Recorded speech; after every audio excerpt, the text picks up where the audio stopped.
चलिए आज एक बड़े सवाल पर बात करते हैं। एक ऐसा सवाल जो हम सबके मन में कहीं ना कहीं जरूर होता है। क्या हम सिर्फ जिंदा हैं या वाकई जी रहे हैं? आज इसी फर्क को समझते हैं। जीवन विद्या पर सोमत्यागी जी की जो बात है वो कहती है कि हर इंसान की पूरी जिंदगी ना बस दो बुनियादी चीजों की तलाश में निकल जाती है। वो क्या है, आइए देखते हैं। तो वो दो चीजें हैं, हमेशा बना रहने वाला सुख और ऐसा सम्मान जो कभी कम ना हो। यानी हमें चाहिए ऐसा सुख जो कभी खत्म ना हो और ऐसा सम्मान जो हमेशा बना रहे। तो सवाल ये उठता है कि हम इसे पाने के लिए करते क्या हैं? देखिए, हमारा समाज, हमारी परवरिश हमें मोटे तौर पर दो बाहरी रास्ते दिखाती है। पहला रास्ता है हमारी 5 इंद्रियों से सुख खोजना, मतलब अच्छा खाना, अच्छा दिखना, अच्छी अच्छी चीजें महसूस करना। और दूसरा रास्ता है बाहरी चीजों से अपनी पहचान बनाना, जैसे कि कोई बड़ा पद, खूब सारा पैसा या ताकत। तो ठीक है, अपनी इंद्रियों से सुख खोजने में दिक्कत क्या है? आखिर हम सब यही तो करते हैं, है ना?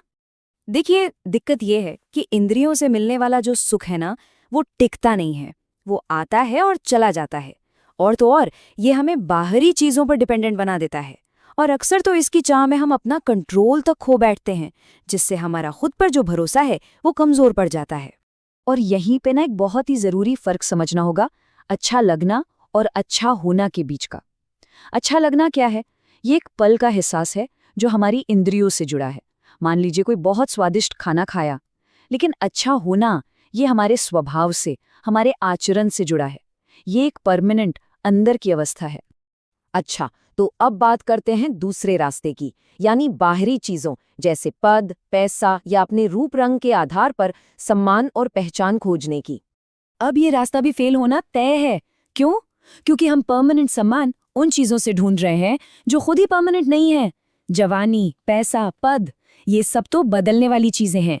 और ये हमें लगातार दूसरों से खुद को कंपेयर करने के एक स्ट्रेसफुल खेल में फंसा देता है और आखिर में हमें सबसे अलग थलग कर देता है।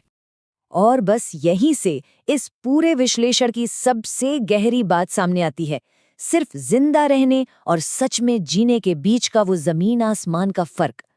तो जिंदा रहना क्या है? इसका मतलब है बाहरी चीजों के पीछे भागते रहना।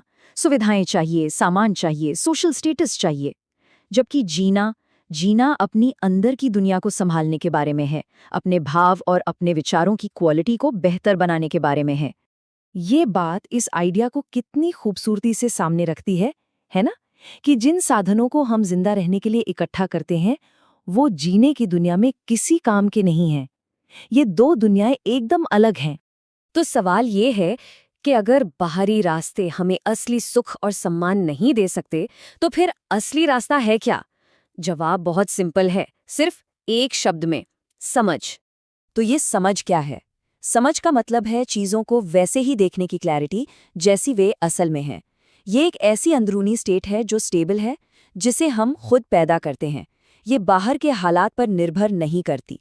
और इसका सीधा सा मतलब ये हुआ कि जब हमारे अंदर सच्ची समझ होती है ना, तो हमारे कामकाज अपने आप सही होते हैं और हमसे गलतियां होनी बंद हो जाती हैं। अब ये हमें एक आखिरी और बहुत ही पावरफुल आइडिया की तरफ ले जाता है। एक ऐसा आइडिया जो सीखने के बारे में हमारी एक बहुत ही कॉमन सोच को चैलेंज करता है। हमेशा से हमें यही बताया गया है, यही सिखाया गया है कि इंसान अपनी गलतियों से सीखता है। पर क्या ये बात वाकई में सच है? सोचकर देखिए, अगर हम वाकई गलतियों से सीखते तो दुनिया में इतना लड़ाई झगड़ा देखकर तो अब तक हम रिश्तों को निभाने में माहिर हो गए होते। पर ऐसा तो नहीं होता। असल में हम गलतियों से नहीं सीखते, हम सीखते हैं सही चीज को देखकर। जैसे एक बच्चा चलना कैसे सीखता है? बार बार गिरकर नहीं, बल्कि दूसरों को सही तरीके से चलते हुए देखकर। वो उस सही मॉडल को कॉपी करने की कोशिश करता है। तो इसका मतलब ये हुआ कि जिन्हें हम अपनी गलतियां कहते हैं, वो दरअसल जानबूझकर किया गया कुछ गलत नहीं है। वो तो बस सही काम करने की हमारी नाकाम कोशिशें हैं। और ये पूरी बात हमें एक बहुत बड़े सवाल के साथ छोड़ जाती है कि बाहरी चीजों के पीछे भागकर जो सफलता हम हासिल कर रहे हैं, क्या वो हमें असल जीने के अनुभव के पास ला रही है या फिर उससे और भी दूर ले जा रही है?